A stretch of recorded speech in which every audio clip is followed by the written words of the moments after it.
वो कौन सा है जिसे कर कर ये थायराइड की बीमारी ठीक हो सकती वो है गट हेल्थ को ठीक करने का। है? जी गुल साहब, एक चीज और जाननी थी कि थायराइड भी पेट की वजह से है। हर बीमारी गट हेल्थ से, लीवर की बीमारी है और बहुत सारी बीमारियां, बातें करेंगे आपके साथ।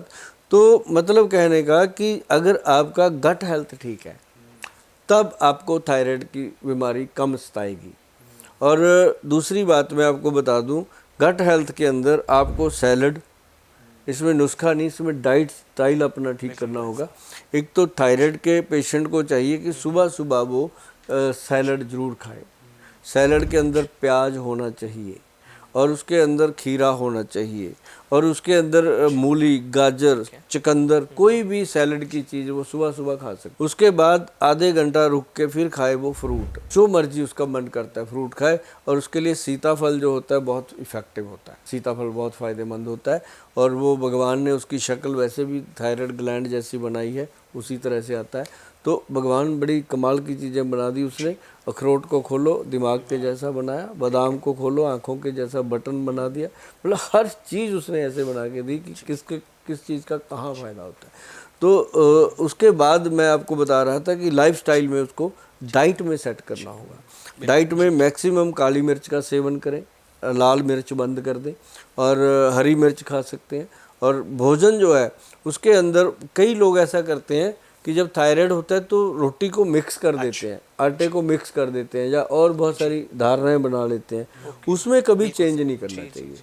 हाँ, ये ज़रूर है कि थायराइड का पेशेंट चावल और रोटी एक साथ ना खाए। चावल खाए तो चावल खाए, रोटी खाए तो रोटी खाए। सब्जी जो है वो हमेशा हरी ताज़ी सब्जियां, तरी वाली सब्जियां खाएं। और दालें जो हैं वो बिना छिलके वाली खाएं। मतलब लाइफस्टाइल पूरा चेंज हो जाता है खाने में और मज़ा आता है खा के उनको। छाछ पिए, लस्सी वाली छाछ, लस्सी डायरेक्ट दही की ना पिए, छाछ बना के पिए। अच्छा गुल साहब, इसी बीच मैं दोबारा से अपनी वही चीज़ आपसे पूछना चाह रहा हूँ, ये कि हम कैसे पहचाने, कोई व्यक्ति कैसे पहचान सकता है कि ये नॉर्मल मोटापा है या थायराइड की वजह से मोटापा बढ़ रहा है? हाँ, जो नॉर्मल मोटापा है वो तो पहले भी होता है, लेकिन कुछ लोग, अब जैसे मेरी बॉडी है, आपकी बॉडी है, इसमें मोटापा नहीं है, फैट नहीं है, कोई सेलुलाइट नहीं है। मतलब इसके अंदर क्या है कि आपको जैसे थायराइड होगा आपको मोटापा आएगा। तो इसके लिए कोई पहचान नहीं है, कोई टेस्ट नहीं है, कोई रिपोर्ट नहीं आएगी आपकी कि अलग से कोई आपको लैब बता देगी कि ये थायराइड के कारण इसको मोटापा बढ़ा है या वेट कम हो रहा है। उसके टेस्ट आ जाते हैं कि ये कम हो रहा है।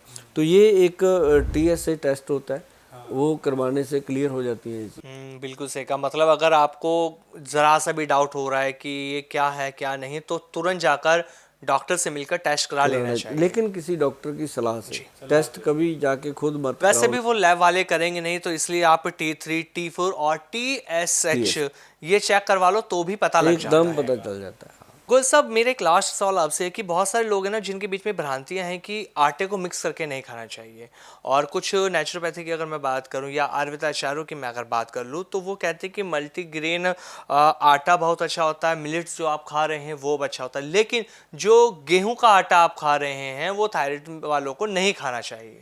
ये ना कभी भी किसी डाइटिशियन की सलाह के बिना नहीं करना चाहिए। अब मान लो मैं यहाँ बता देता हूँ कि ये वाला आटा सही है, क्योंकि आटा हम बताते हैं लोगों को कि इसमें मतलब कितना कितना जौ होना चाहिए, कितना इसके अंदर कलौंजी होना चाहिए, सारी चीज़ें लिखी होती हैं हमारे चार्ट में। लेकिन अब अगर यहाँ बता दें, कहते हैं ना पंजाबी में, किसी को माँ की दाल तंग करती है, किसी को फ़ायदा करती है। अब ये बेनिफिट और नुकसान की बात है। तो ये जो कभी भी मिलट जो है लोग खाते हैं, कभी भी ऐसी चीज़ें एकदम से चेंज ना करो। अब आपको मान लो डायबिटीज़ हो गया किसी को, या थायराइड हो गया किसी को, मान लो थायराइड ही मान की बात कर लेते हैं, हो गया। अब एकदम से अगर आप खाना पीना चेंज करोगे तो बॉडी जो पिछली 30-35 साल से चल रही है, खा रही है, उसको तो आदत पड़ी हुई है ना, तो वो नहीं चेंज। अब दारू पीने वाले को दारू चेंज कर दे, वो नहीं करता। रोटी चेंज कर दे 1 मिनट में कर देगा। क्यों भाई? ये थोड़ा सा देखना पड़ेगा कि बिना डाइटिशियन की सलाह के या किसी वैद्य की सलाह के बिना कभी भी, हाँ डॉक्टर की सलाह होती है वो अलग है, लेकिन एक डाइटिशियन की और वैद्य की जो सलाह होती है फूड को लेकर के, वो बिल्कुल डिसेंट होती है।